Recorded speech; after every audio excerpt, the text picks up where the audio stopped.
Baspa supremo Mayawati ने अपने भतीजे आकाश आनंद को एक बार फिर नेशनल कोऑर्डिनेटर की जिम्मेदारी दी है।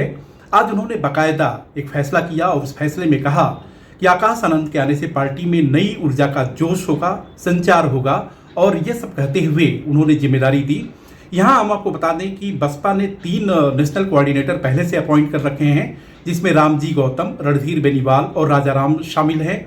उत्तराधिकार के मसले पर मायावती ने अपना नजरिया पहले ही स्पष्ट कर दिया था कि उनके जीते जी कोई उत्तराधिकारी नहीं होगा। तो आकाश आनंद जो पहले मार्च 2025 से पहले उत्तराधिकारी भी हुआ करते थे, अब वो उत्तराधिकारी नहीं होंगे। मायावती ने कहा कि देखिए, सबसे बड़ी बात है कि बहुजन समाज के हित में यह जरूरी है कि कम से कम युवाओं को पार्टी आगे बढ़ाए और युवा संचार की वजह से, युवाओं की जोश की वजह से कम कार्यकर्ताओं में जोश आएगा और बसपा के जो वोटर्स हैं, जो कोर वोट बैंक है, उसको कम से कम कंसोलिडेट करने में आसानी होगी, दिक्कत नहीं आएगी।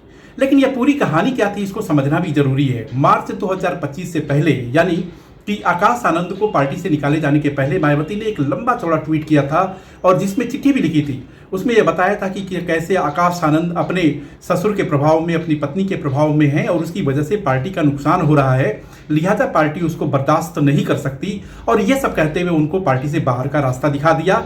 लेकिन 13 अप्रैल 2025 को आकाश आनंद ने एक बाकायदा जो है ट्वीट किया और उसके बाद उन्होंने कहा कि निश्चित जाने अनजाने जो कुछ भी कोई गलती हुई हो तो उसके लिए वो क्षमा चाहते हैं और साथ ही साथ पार्टी की कार्यप्रणाली में परिवार कहीं आड़े नहीं आएगा। उनका परिवार यानी कि उनके ससुर, उनकी पत्नी, ये लोग आड़े नहीं आएंगे। तो एक तरीके से उन्होंने एक पैचअप करने की कोशिश की थी और उसी का नतीजा सामने नजर आ रहा है कि बसपा सुप्रीमो मायावती ने एक बार फिर आकाश आनंद में भरोसा जताया है और जिम्मेदारी दी है। आपको हमारा वीडियो कैसे लगा, उसको जरूर आप कमेंट बॉक्स में जाकर के कमेंट भी कर सकते हैं। साथ ही इसको शेयर, लाइक और सब्सक्राइब भी करें और अपने सुझाव भी जरूर दें।